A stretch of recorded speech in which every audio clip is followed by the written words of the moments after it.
Today we're going to be talking about unification, and we're going to start with Italy.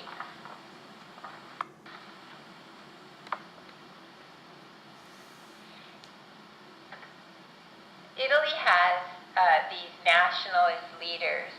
If we think of some of these leaders as being parts of the body, such as Count Cavour being the head, he was a monarchist who rejected republicanism.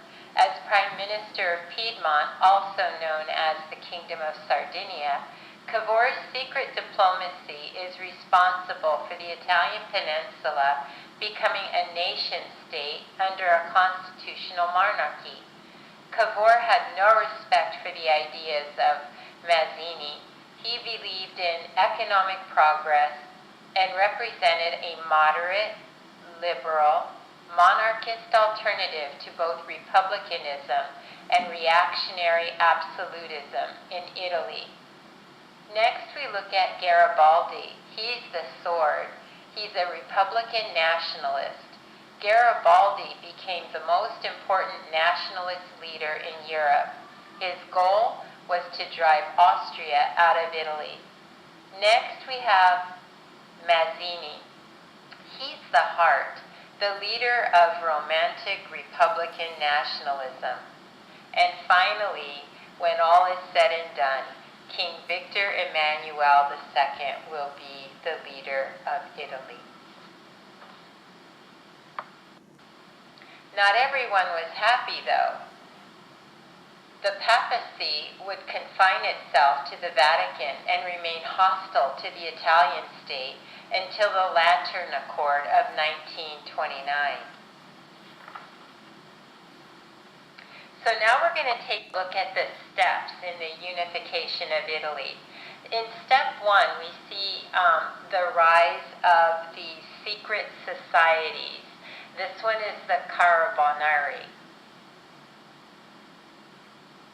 These secret societies were ineffective overall.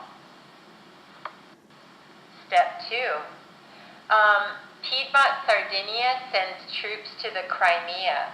By this action, Cavour brought Italy into European politics.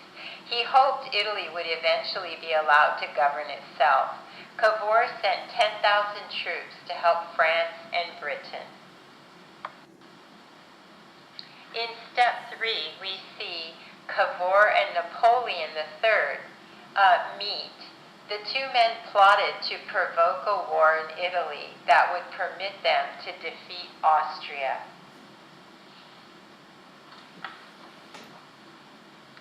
Next, we're on to step four. And here we see Austro-Sardinian war that takes place. Austria demanded Piedmont demobilize. This allowed Piedmont to claim Austria was provoking a war. France intervened.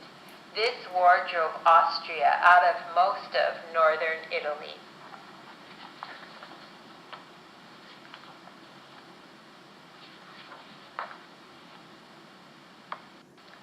Step five, the Austro-Prussian War of 1866.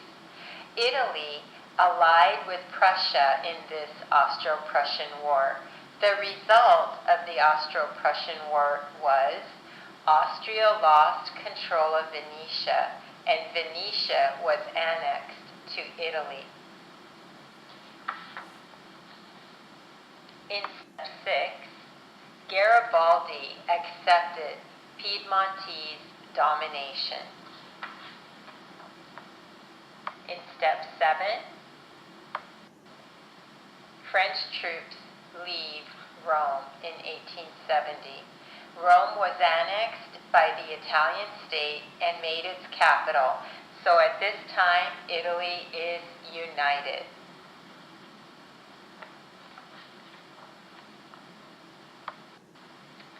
And so now we have a unified peninsula.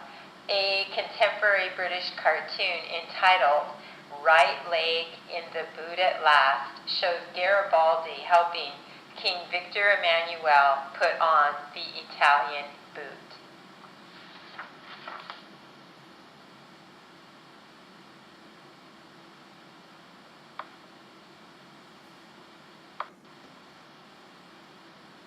Okay, so now we're going to look at German unification. German unification was the most important political development in Europe between 1848 and 1914. It transformed the balance of economic, military, and international power. First, we have this trade union that develops in 1834. The major German states formed a trading bloc. Railways also linked their economies.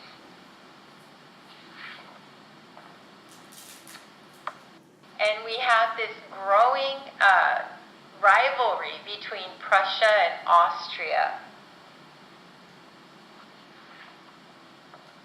So the key players in German unification include Kaiser Wilhelm I. What do you think of those sideburns? Chancellor Otto von Bismarck.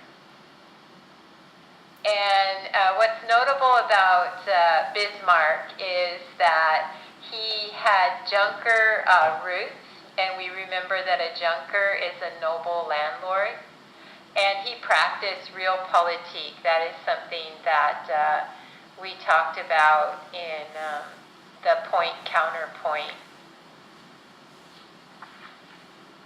I thought it would be interesting to listen to some quotes from Otto von Bismarck. He certainly did have a lot of interesting ideas, so let's look at a few of them. He says the less people know about how sausage and laws are made, the better they'll sleep at night.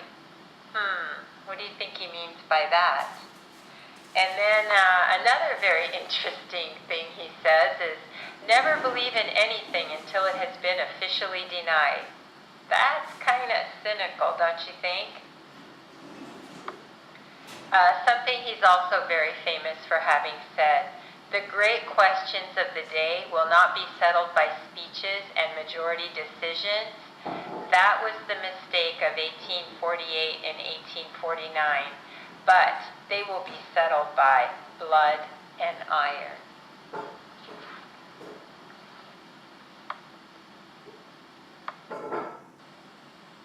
A few more quotes. I am bored. The great things are done. The German Reich is made. Of course, he said that after the German states were unified. A generation that has taken a beating is always followed by a generation that deals one. What do you think? Is that true? And then he says, and this is really prophetic, because this is what's going to happen. Some damned foolish thing in the Balkans will provoke the next war. It's like a foreshadowing of World War I. Okay, so this is what the German Confederation looks like. And you can see, the different colors, who controls what. So now we're going to get into the steps that lead to German unification. So step number 1 is the Danish War. The Danish defeat increased Bismarck's personal prestige and strengthened his political hand.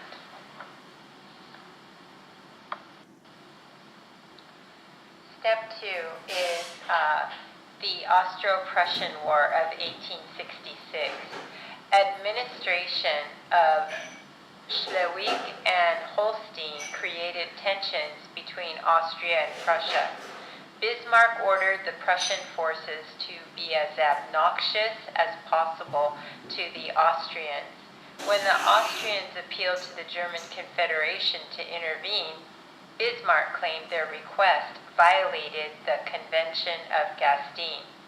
The war took place in the summer of 1866 and lasted 7 weeks. Austria was defeated. The Treaty of Prague permanently excluded Austrian Habsburgs from German affairs. Prussia became the only major power among the German states.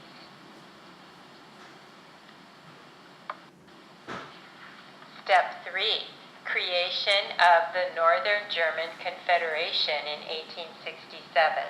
Remember from the last slide, shortly following the victory of Prussia, Bismarck eliminated the Austrian-led German Confederation.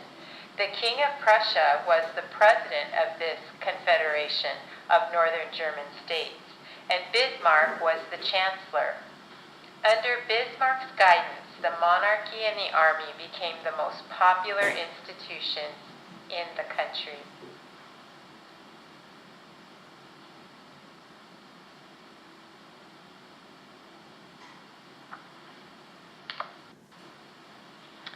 Step 4, the Eames Dispatch, Catalyst for War. Okay, so there are a couple of different things happening. In 1868, there's a revolt in Spain. A military coup deposed the corrupt Queen of Spain. Spanish leaders wanted Prince Leopold von Hohenzollern, and he's a cousin to the Kaiser, William I of Prussia, and a Catholic, as their new king. France protested, and his name was withdrawn. The French ambassador asked the Kaiser at Eames to apologize to Napoleon III for supporting Leopold. Bismarck doctored the telegram from Wilhelm to the French ambassador to make it seem as though the Kaiser had insulted Napoleon III. The goal was to provoke France into declaring war. The French fell for it and declared war. And this is what I was talking about earlier when I said that Bismarck practiced realpolitik. This is an example of that. He engineers a war for the purpose of unifying Germany. Okay, so now we're at step 5, the Franco-Prussian War that took place between 1870 and 1871. German soldiers were portrayed as abusing the French. Southern German states honored treaties of 1866 and joined Prussia against France.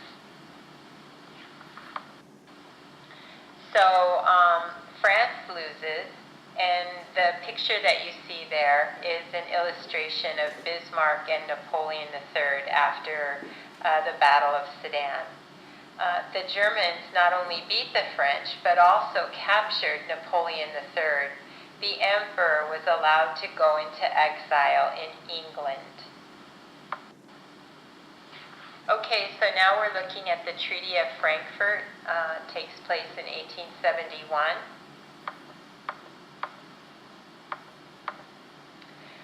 The Second French Empire collapsed and was replaced by the Third French Empire. The Italians took Rome and made it their capital. Russia put warships in the Black Sea in defiance of the 1856 Treaty of Paris that ended the Crimean War. France paid a huge indemnity and was occupied by German troops until it was paid. And France ceded Alsace-Lorraine to Germany. This region was rich in iron deposits with a flourishing textile industry. And it's going to be the source of resentment in World War I that creates such animosity between France and Germany. Next, we see the coronation of Kaiser Wilhelm I. The German princes requested William accept the title of German Emperor. So, Prussian Junkers swear their allegiance to the Kaiser. And now we have a new imperial flag. German unification produced long-range effects in Europe. A powerful new state was created in North Central Europe. So remember, we used to have a balance of power. The unification of Germany upsets that balance of power. Now what I'd like you to do, having reviewed your reading about the unifications of Italy and Germany, I'd like you to go back to your homework. You responded to the focus question, which was, what actions did Cavour and Bismarck take to bring about unification in Italy and Germany respectively, and what role did war play in their efforts? So take a look at what you wrote, and what I'd like you to do is go through and see if there's anything that you can add to your reflection from last night, having viewed the PowerPoint. And of course, always let me know if you have any questions.